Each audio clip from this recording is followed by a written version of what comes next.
था और मजबूत हुआ है और मजबूत होगा। खास बातचीत के लिए तो ये थे हमारे साथ उत्तर प्रदेश के डिप्टी सीएम केशव प्रसाद मौर्य, जिनके साथ हमने खास बातचीत की। वीडियो जर्नलिस्ट अमित सिंह के साथ Shubham Pandey, news state, Lucknow.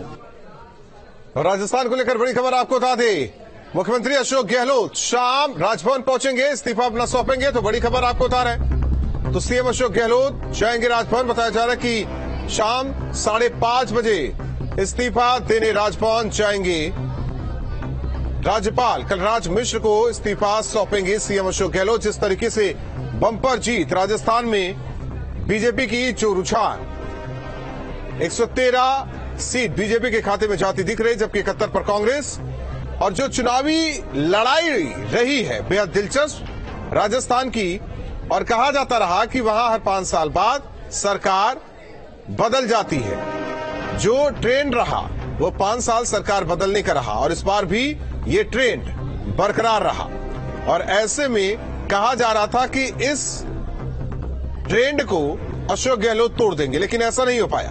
BJP ने एक बार फिर यहां परचम लहराया है और 5:30 बजे सीएम अशोक गहलोत जो कि राजभवन जाएंगे, इस्तीफा सौंपेंगे, और इसके बाद राजभवन की तरफ से लार्जेस्ट पार्टी को सरकार बनाने का न्योता दिया जाता है।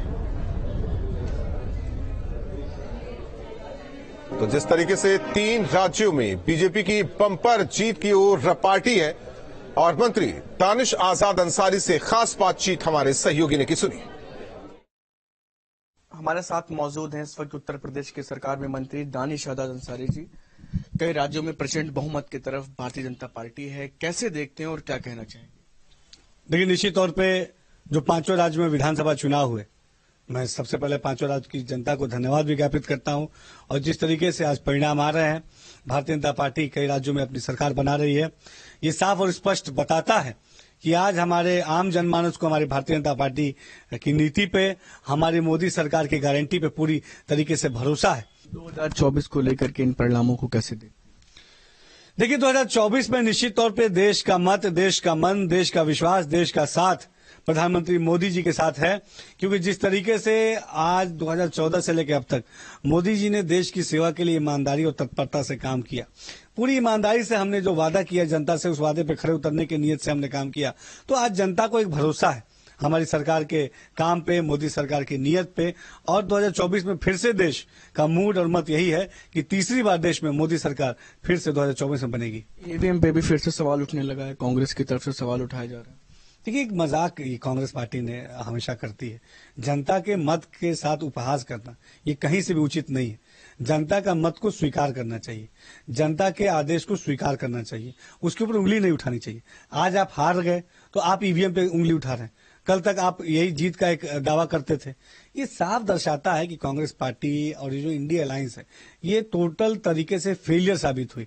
धरातल पे कहीं भी इंडिया अलायंस गठबंधन का कोई प्रभाव, कोई इम्पैक्ट नहीं दिखा, और जनता ने भी एक सिरे से इंडिया अलायंस गठबंधन को नकार दिया है। बहुत शुक्रिया इस खास बातचीत के लिए। तो ये थे हमारे साथ उत्तर प्रदेश की सरकार में मंत्री दानिश आजाद अंसारी। वीडियो जर्नलिस्ट अमित सिंह के साथ शुभम पांडे, न्यूज स्टेट, लखनऊ। उन्नाव से बीजेपी सांसद साक्षी महाराज का बड़ा बयान सामने आया है। साक्षी महाराज ने कहा कि कांग्रेस नेता अधिकारियों को हड़काने में लगे हुए हैं। कांग्रेस के नेता कह रहे हैं कि अगर कोई गड़बड़ी हुई तो कोई बख्शा नहीं जाएगा। साथ ही उन्होंने कहा कि 2024 का चुनाव राष्ट्र का मुद्दा है, विश्व में मोदी से बड़ा कोई नेता नहीं है। भारी बहुमत से भारतीय जनता पार्टी जीत रही है। और जहां तक 2024 का प्रश्न है, इन चुनाव में भी मोदी जी का प्रभाव बहुत बड़ा था। जबकि ये विधानसभा के चुनाव थे, और विधानसभा के चुनाव में क्षेत्रीय मुद्दे होते हैं। 2024 का चुनाव तो राष्ट्र का मुद्दा है, और विश्व में मोदी से बड़ा कोई नेता नहीं है। मोदी जी भारत के भाग्य विधाता हैं। तो 2024 में तो लोग कंधे तक, कमर तक नहीं, घुटनों तक आने वाले नहीं हैं। मुझे लगता है 350 सीटें जीत करके नरेंद्र भाई मोदी केंद्र में सरकार बनाएंगे। जिस तरीके से रुझान सभी राज्यों के, इसके बाद दलों के नेताओं का क्या कुछ कहना है, ये भी सुनते हैं।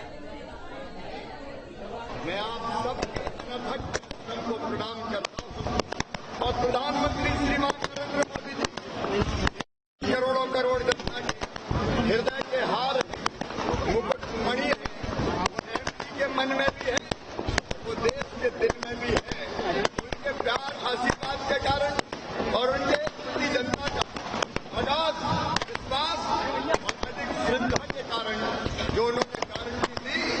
जनता